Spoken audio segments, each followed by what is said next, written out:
Heard critics pounce on what President Trump said, or probably didn't say during the press conference with Vladimir Putin.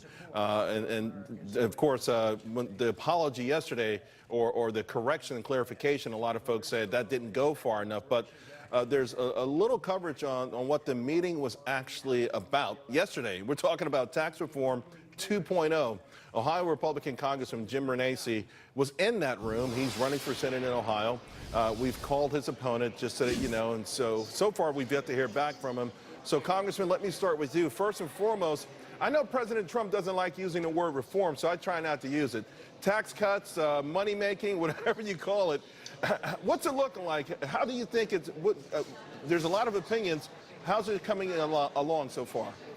Well, look, the Tax Cuts and Jobs bill is working. It's working in Ohio. As I travel the state, small businesses are now talking about increasing employment. They're talking about raising wages. They're doing it. They're giving out bonuses.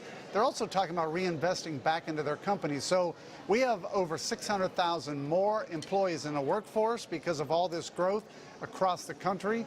That's a labor statistic just came out. When you start to look at this, you know we're getting what we need. It's jobs and the economy. It's growing.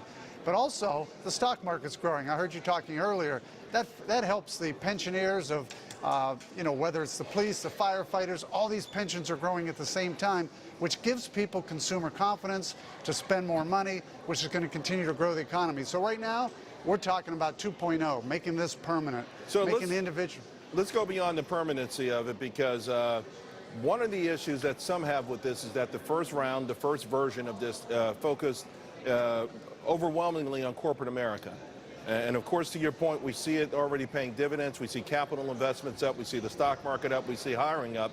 But now this second round, and you just mentioned small businesses, I'm hearing things like maybe favorable tax treatment for crowdfunding, maybe ways of allowing small businesses to offer their versions of 401ks, those kind of things that can help small businesses lure better employees and also grow their business. Will that be a central focus as well? Well, absolutely. 2 points of what you said. We got to make sure that the individual side is permanent, too. We got to make sure that tax cuts are permanent across the board. Corporate tax cuts are already permanent, but we got the other side that we need to make sure permanency, including the individual side, including the S-corps and all of those. We got to make sure that everybody has certainty and predictability going forward. At the same time, though, we've got to make sure those individual tax cuts are solid and guaranteed going forward so people can make decisions. We can't let the doubling of the standard deduction, for instance, get cut back in half in 7 years. People need to know what their tax liabilities are going to be so even individuals can have that confidence and certainty to continue to spend money and keep the consumer confidence going. Congressman, another issue I know that's really deep that you believe in a lot is this sort of notion of retraining our workers or training them properly for the current economic environment. We know that tomorrow there's going to be a big deal at the White House. The CEO of IBM calls them new-collar jobs. So you need more than a high school diploma, but you don't need a college degree. In a state like Ohio, I think this is extraordinarily important. How do you see that coming along? Charles, I've been fighting for that for a couple of years now. We have left those individuals who don't want to go to college behind. We need to make sure we're changing our policies. I applaud Ivanka Trump and her rollout of the workforce development. That's what this is all about. It's about making sure that those that don't want to go to college, you could still make money. You could still live the American dream and not go to college. I say that all the time. I talk about plumbers and electricians who have lived the American dream, started their own business, never went to college.